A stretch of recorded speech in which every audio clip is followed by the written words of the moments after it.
Buongiorno, mi chiamo Marco Trombini, ho 44 anni, sono residente a Ceneselli, sono convivente, padre di una bambina di 1 anno e mezzo, come lavoro sono un agente di commercio nell'ambito delle amministrazioni pubbliche.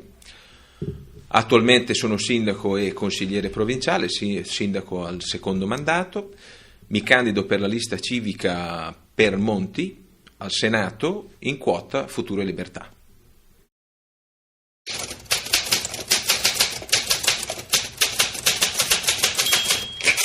Se fossi eletto per il Polese mi batterei per un sviluppo sostenibile. Credo che noi abbiamo tante possibilità da sviluppare, ma ce n'è una in particolare che dobbiamo sviluppare. La fiducia in noi stessi e non cercare sempre all'estero quello che noi abbiamo qua in casa. E quindi un salto di qualità. Lo sviluppo sostenibile vuol dire che noi abbiamo territorio da poter dare, ma da dover dare con grande oculatezza. Questo è. E mi batterei per una cosa principale, che i nostri giovani smettessero di abbandonare la nostra provincia. Fine.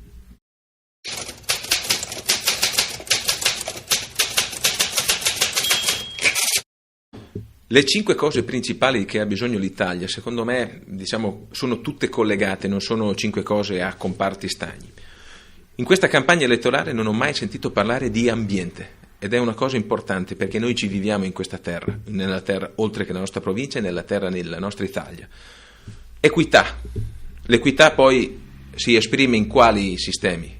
Che non è più tempo di privilegi e sono finiti i tempi delle vacche grasse. Quindi equità, ambiente, il merito, la meritocrazia è una parola che si è persa in questi anni e deve ritornare ad essere presente.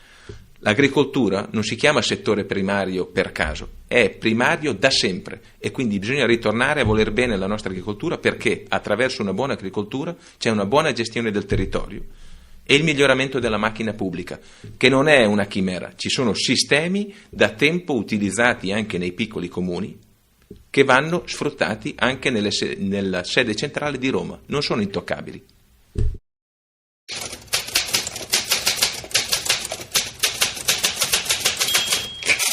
La promessa che faccio è che, come mi sono comportato da sindaco, mi comporterò anche in caso di elezione, ovvero non sarò debole con i poteri forti e che cercano di calpestare i diritti dei cittadini.